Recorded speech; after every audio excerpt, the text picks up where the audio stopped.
존경하는 국민 여러분, 재외 동포 여러분, 우원식 국회의장님, 선배 동료 의원 여러분, 조국신당 대표 조국입니다. 지난 3월 3일 창당을 한 신생정당의 대표로서 22대 국회 초선 의원으로서 전국의 거리에서 만난 국민의 목소리를 가감없이 전하고자 이 자리에 섰습니다. 저는 흠결이 있는 사람입니다. 그런데도 지난 총선에서 690만 명의 국민께서 저와 조국혁신당을 선택해 주셨습니다. 그 마음 가득 명심하며 항상 겸허한 자세로 국민과 함께 하고자 합니다. 지난 총선에서 국민은 무도하고 무능하고 무책임한 집권 여당의 매서운 회초리를 들었습니다. 총선 후 윤석열 대통령은 말했습니다. 국민의 뜻을 겸허히 받들어 국정을 쇄신하고 경제와 민생 안정을 위해 최선을 다하겠다. 새빨간 거짓말이었습니다.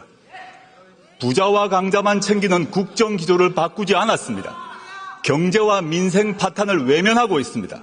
현재 서민들은 코로나 시국보다 삶이 어렵다고 하소연합니다. 소상공인, 자영업자 폐업률과 가계 빚은 날마다 치솟고 있습니다. 경기는 침체하고 나라 빚은 역대 최고로 쌓여갑니다.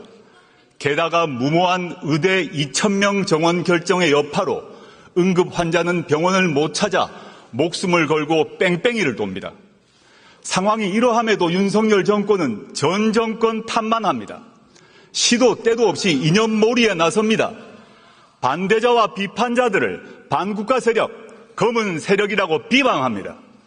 일제강점기의 불법성을 부인하고 식민지 근대화론을 주장하는 소위 뉴라이트 인물들을 정부와 학계의 요직에 앉힙니다.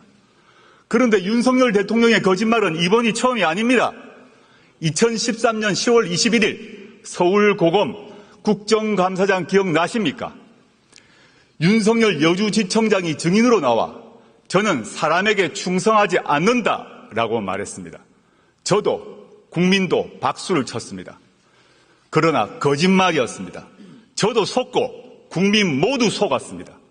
윤 대통령은 극히 일부 특권 계급 사람에게만 충성하고 있습니다.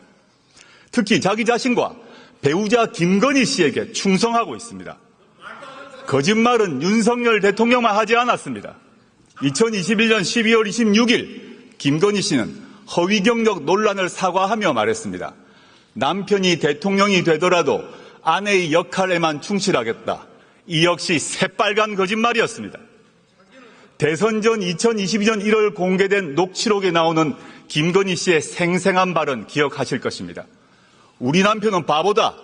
내가 다 챙겨줘야지 뭐라도 할 수 있는 사람이다.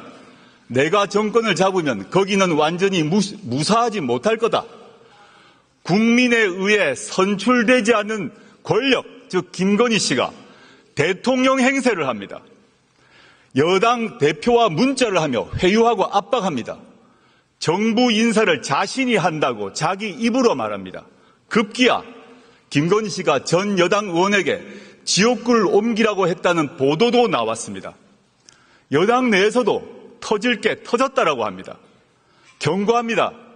박근혜 정권에서 최순실 씨가 무슨 일을 했는지 그 결과 박근혜, 최순실 두 사람이 어떻게 되었는지 국민은 다 기억하고 있습니다.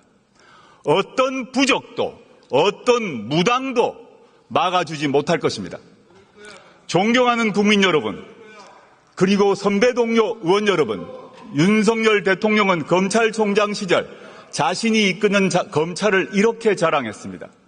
살아있는 권력의 비리를 눈치 보지 않고 공정하게 수사하는 검찰. 그런데 자신이 최고의 살아있는 권력이 된 후 검찰은 어떻게 되었습니까? 어느 주가 조작 사건에서 공범이 유죄 판결이 났는데 전주가 소환도 기소도 되지 않습니까? 어느 공무원 배우자가 300만 원짜리 명품백을 받고 무사히 넘어갑니까? 어느 피의자가 자신이 지정한 곳에서 조사를 받습니까? 어느 검사가 수사하러 가서 휴대전화를 피의자 측에 제출합니까? 이 정도는 수사가 아니라 접대입니다. 반면 전 정권과 야당은 사냥하듯 수사합니다. 원래 겨누었던 잘못이 안 나오면 나올 때까지 먼지떨이 수사를 합니다. 원래 사냥감이 잘 안 잡히면 가족, 친족, 지인을 텁니다. 그리고 일방적 피의 사실을 친검 언론에 흘립니다. 어디서 많이 본 모습 아닙니까? 바로 15년 전 노무현 대통령님의 비극이 발생하기 전과 똑같습니다. 게다가 윤석열 대통령은 자신이 검찰총장 시절 대변인이었던 이창수 검사를 서울중앙지검장에 임명했습니다. 현 김주현 민정수석이 법무부 검찰국장 시절 검찰과장이었던 심우정 검사를 검찰총장 후보로 지명했습니다. 이유가 무엇이겠습니까? 검찰을 더욱더 수적으로 부리겠다는 것 아니겠습니까? 한편 윤석열 대통령은 자신이 나온 충암고 인맥으로 군과 경찰을 장악하고 있습니다. 김용현 국방부 장관은 물론 여인형 방첩사령관, 박종선 777 사령관 등 국내 정보 개통을 충암고 라인으로 다 채웠습니다. 경찰 인사를 하는 이상민 행정안전부 장관 역시 윤 대통령의 충암고 후배입니다. 충암고는 윤석열 정권의 하나회로 자리 잡을 것입니다. 윤석열 대통령에게 경고합니다. 아무리 모든 권력기관을 주머니 속 공깃돌로 가지고 놀더라도 국민의 마음을 잃는 순간 그대는 나락으로 떨어질 것입니다. 존경하는 국민 여러분, 선배 동료 의원 여러분, 창당 이후 만났던 국민의 목소리를 전하고자 합니다. 이태원 참사 희생자 고 이상은 씨의 어머니는 딸의 생일날을 맞아 김치찌개를 방문객에게 대접했습니다. 제 손을 꼭 잡아주신 어머니께서 무슨 말씀을 하셨는지는 짐작하실 것입니다.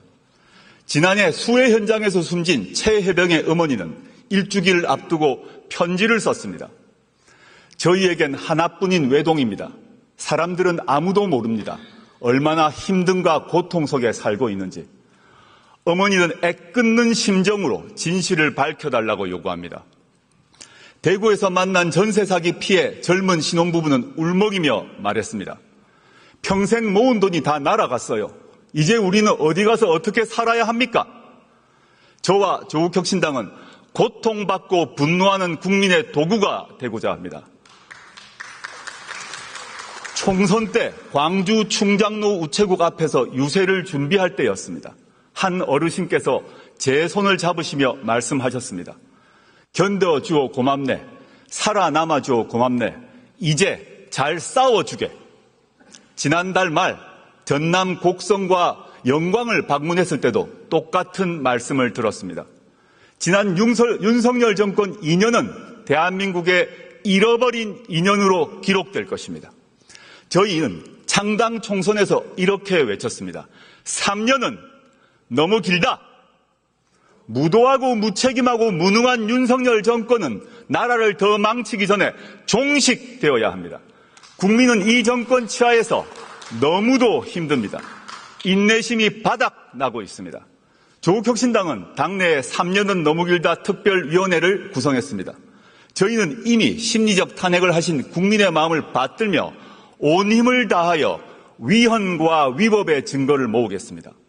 존경하는 국민 여러분, 선배 동료 의원 여러분, 조국혁신당은 12석에 불과합니다. 원내 교섭단체도 아닙니다. 저희 힘만으로 할 수 없는 그러나 반드시 이루어야 할 시급한 사회경제적 과제 2가지를 말씀드리고자 합니다. 국민은 조국혁신당에 묻고 계십니다.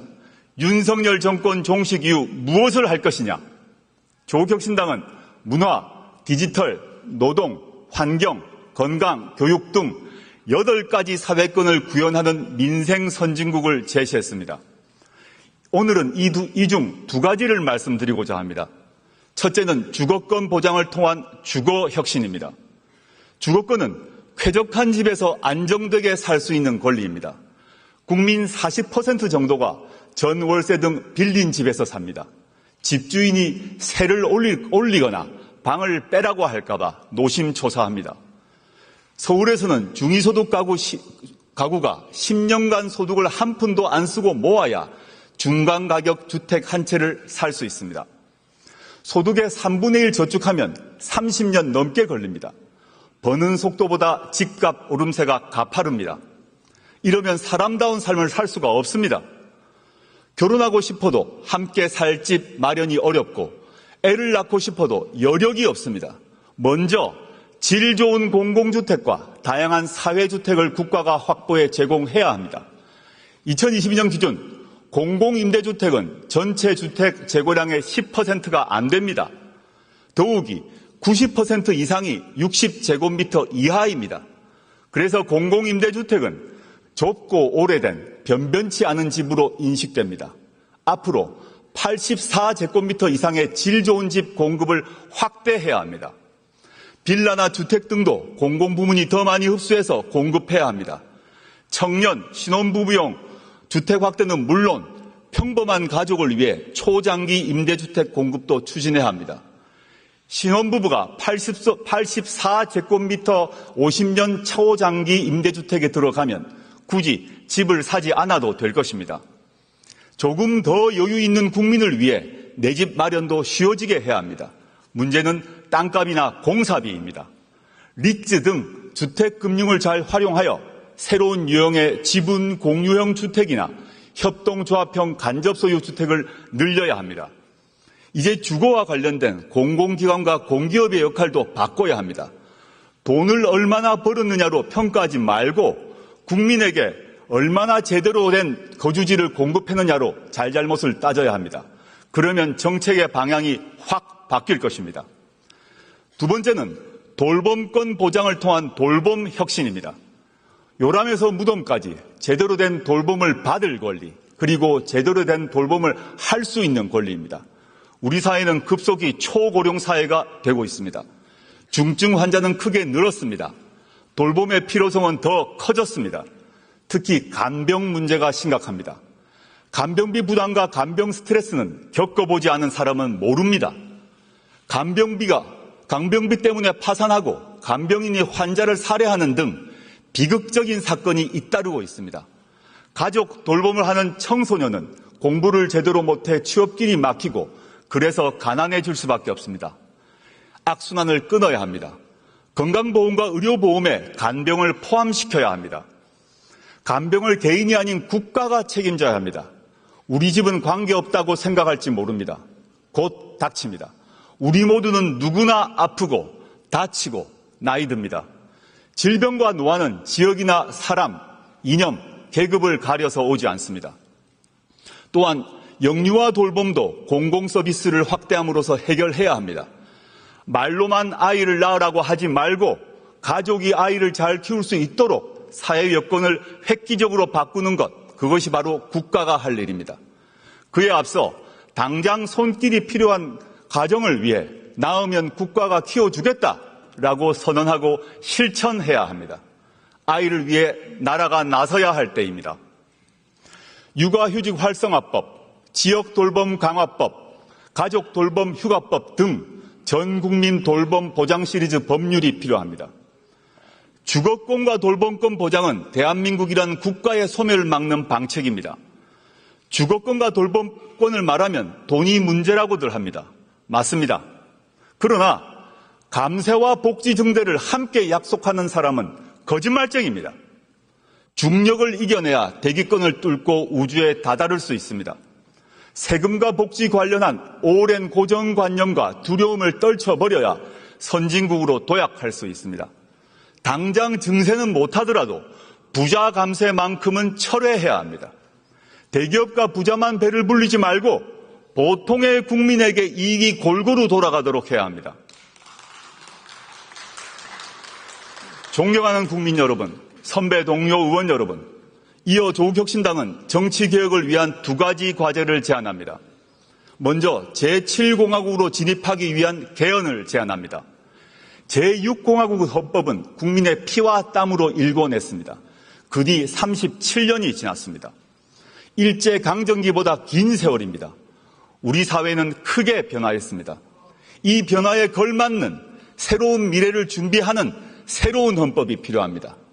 헌법 전문에는 5.18 민주화운동, 부마민주항쟁, 60민주항쟁을 수록해야 합니다. 이 운동과 항쟁으로 우리는 현재에 이를 수 있었습니다. 대통령 5년 단임제도 4년 중임제로 바꾸어야 합니다. 책임 정치를 구현하고 국정의 연속성과 일관성도 강화할 수 있습니다. 민생과 복지를 위한 사회경제적 개혁을 원활하게 만들 수 있는 사회권 강화 조항도 필요합니다. 합헌적으로 수도를 이전할 수 있는 수도 조항도 신설해야 합니다. 가능하면 빨리 개헌특위를 만들어 개헌안을 만듭시다. 2026년 6월 3일에 이루어지는 지방선거 이전에 국민투표로 개헌안을 확정합시다. 그 국민투표는 축제가 될 것입니다. 두 번째 제안은 정치개혁입니다. 지금 대한민국 정치는 민의를 정확히 반영하지 않습니다. 우리 정치는 비례성과 다양성이 강화되는 쪽으로 개혁되어야 합니다. 최근 거대 양당은 정치개혁을 명목으로 지구당 부활에 합의했습니다. 과거 지구당을 폐지한 이유는 돈 먹는 하마였기 때문입니다. 고비용 정치와 금권 선거가 이제 완전히 사라졌을까요? 국민은 그렇게 생각하지 않을 것입니다. 지구당을 되살리면 민의를 더 잘 수렴할 수 있을까요? 그렇지 않을 것입니다. 지구당 부활은 거대 양당 소속 정치인에게만 좋은 일입니다. 현행 비례대표 선출 방식은 준연동형입니다.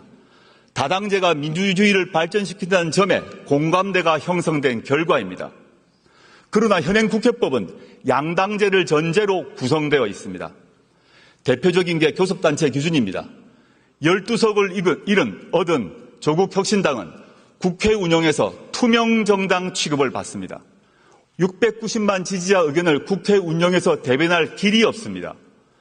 정당 보조금 배분에서도 큰 차별을 받습니다. 동료 의원님께 간곡히 호소드립니다. 이제 교섭단체 기준을 개선합시다. 박정희 유신 독재 정권이 개학하기 이전으로 돌아갑시다. 정치 신인 때 정치개혁에 대해서 품었던 초심을 한 번만 돌아봐 주십시오.